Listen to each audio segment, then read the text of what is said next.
everyone, welcome back to Stenciling for Card Making with Justine. Today we're focusing on Misty and more. There are 3 card tutorials today, so don't forget to check them all out. Today we're focusing on stamping within a stencil, so another technique that you could try out to get more out of your stencils. I'm going to be using a card base today to stamp on. I'm going to stamp directly on the card base. It measures 11 by 4 1/4. It's folded in half at 5 1/2 inches to make a top folding card. So my card panel front measures 5 1/2 by 4 1/4. I'm going to be using this stencil here from the Crafters Workshop. It is one of my most used stencils and my absolute favorites. I'm going to be inking up the butterfly here, the solid image, using some worn lipstick ink. And then I'm going to go in and stamp over top of it to create a really neat look. Since there's so much solid space on this stamp, I don't really have to worry about using a craft mat and starting off the edge and working my way into the stencil, because I can actually tap it off on the stencil and work my way in.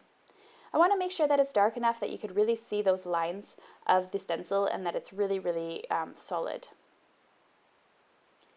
I'm going to be using some Wild Watermelon ink from So Susie Stamps. She has new ink bites out, and I'll be doing a video on them very shortly as soon as my last one arrives. And I'm going to be using this stamp here from Tim Holtz, and it's a sentiment stamp. Now, I always mention the mistakes I find or ways to make this easier when I'm making my videos, and I would probably use a sentiment that was maybe centered, or I would use a bunch of different words and sort of make a fun template out of them, because when I go to stamp, you'll notice that a couple words end up overlapping. I don't think it makes a really big deal or makes it really noticeable, but it was just something that I noticed. So I'm going to ink up the stamp, and I'm going to stamp right directly into the stencil. Now you can see sort of my problem is that my left side of the stamp is completely lined. The alignment is to the left, and then my sentiment ends at different areas on the right. So when I stamp it, you'll see when I have to go stamp the other side of the butterfly, it's a little bit difficult because all of my edges on the right side are all jagged, and the actual left side is straight. So I'm just going in to stamp the rest of this butterfly here, and I'm just stamping in the rest of the little pieces. I did end up overlapping a couple of words, but as I mentioned, it's not really completely noticeable. I'm just going to clean off my stamp using a baby wipe here, and then I'm just going to reveal the final result and stamp my sentiment onto the card. Look how gorgeous this butterfly looks versus if you were to just do a solid image.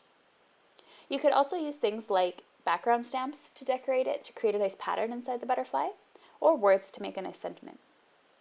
I'm going to be using the Love Sentiment from So Susie Stamps, and I'm inking that up in Versamark ink. I'm just going to stamp this using my stamp press, and I'm going to stamp it in the bottom right-hand corner. A very quick, simple, and easy card, and a really great technique to try out with your stencils to get just more out of them. I hope you enjoyed this card tutorial today. Don't forget to check out the other 3. All the supplies used are linked to below in the video description or on my blog. And you can access my blog by clicking up at the top, or you can subscribe to my channel by clicking on the subscribe button, or click on the photo to see yesterday's class. Please don't forget to share this video with your friends so we can keep the engagement high and I can continue to do these free video tutorials.